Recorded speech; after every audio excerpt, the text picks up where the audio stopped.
Is your Jeep Patriot throwing a P2017 code? You are not alone. This issue can cause rough idling, loss of power, and even other trouble codes like P0304. But don't worry, in this video I will show you exactly how to locate, troubleshoot, and replace the faulty sensor step by step, even if you are not a mechanic. And stick around to the end, because I also share a crucial tip that can save you from an expensive repair bill. The intake manifold runner position sensor is located in the engine underneath this hose. We need to remove a couple things. Locate the air intake snorkels that goes to the air filter housing and remove it. It's easy, just twist those plastic screws and pull it out.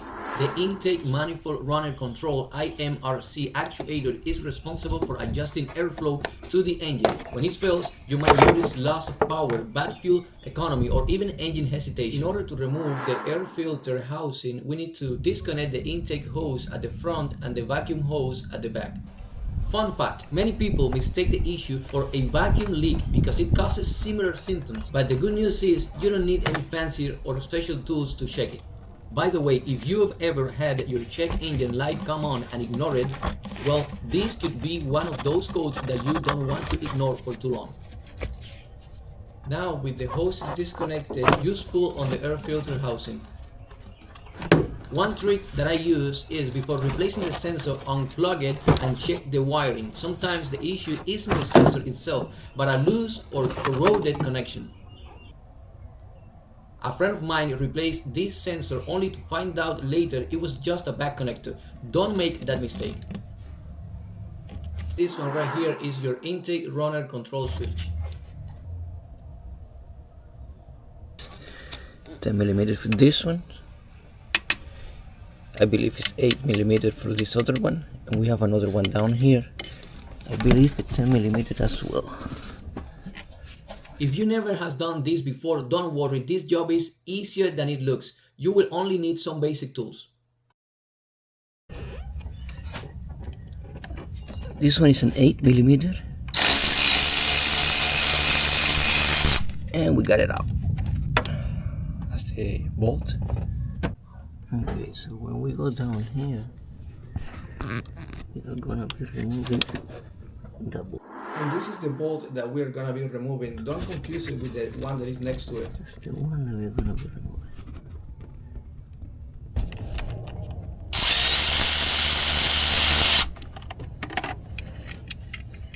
Now we got the bolt from the bottom. Push this red tab down using a flathead screwdriver, then press on this tab, see how it moves, press on this tab and pull down so you can get it disconnected. After that, and after we remove all those 3 screws, we will be able to take it out. That's what we're going to be doing now.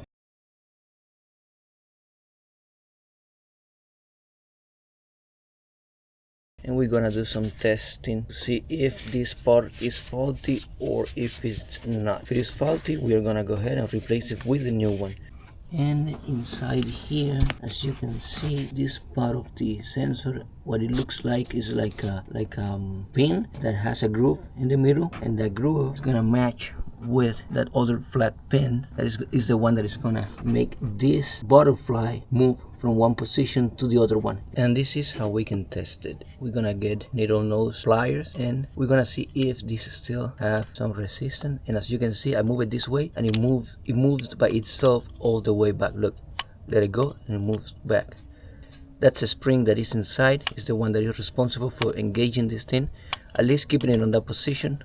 And that's what we are seeing right here. So this is not defective, this is a good one. Otherwise, if I move it and it won't turn it back to that position, that would tell me that something is going on inside this. But as you can see, it is going back to the exact same position. So I'm pretty confident that this sensor is still in good shape. Let's go ahead and clean it and put it back. If at this point you find that your sensor is faulty, is not doing this movement, or you suspect that something is damaged, maybe with the connector or something, or any other thing that could have damaged this sensor, because that's just a mechanical part, but something else could have damaged the sensor, then just grab a new one, a replacement one, and put it back same way we took it out. That's what we're gonna be doing right now. And right now what we have to do is we gotta match that pin with the one that is inside here and place it in, and they said we're good to go. Let's see how it goes. And remember the position of the sensor, it is something like this right here. Also, some people rush to clean the intake manifold, but here's the thing, if the flap inside of the manifold is completely stuck, no amount of cleaner will fix it. You will have to replace the unit. If you are still washing at this point, you are serious about fixing your car, and I respect that.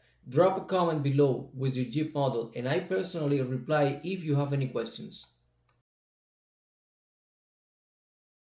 And you have to put it on this angle and then twist it a little bit,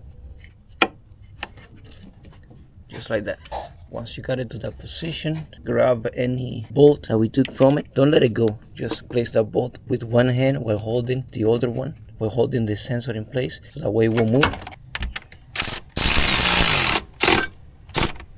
If this video helped you, do me a favor, hit that like button and subscribe. It really helps the channel and keeps me making more DIY videos for you. This is the one with the 8mm socket.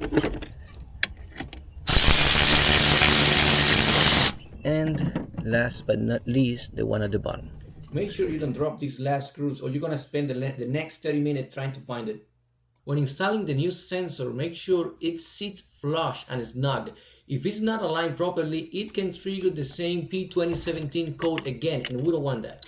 Hand tighten first, then use any ratchet or wrench that you have available, but be careful, don't over tighten. These sensors are a piece of crap and they can easily break again. One mistake people make, and you don't want to do it, is forgetting to reconnect the wiring harness properly. If it's loose, you will still get that check engine light back on. It has that bolt, that other bolt, the plug, and that other bolt that you see behind the plug. How you gonna get access to that bolt will be coming this way. I remember the first time I did this kind of job with a different sensor, but was something similar, and I forgot to reconnect the plug. I almost had a mini heart attack just by thinking that I have to redo the whole thing all over again. See those pins on the air filter housing? Now you see those holes? They are begging to be reunited. Just align them and give them a firm push. And like I promised, here is one last tip. If your Jeep keeps throwing this code even after replacing the sensor, the intake manifold itself may be the problem.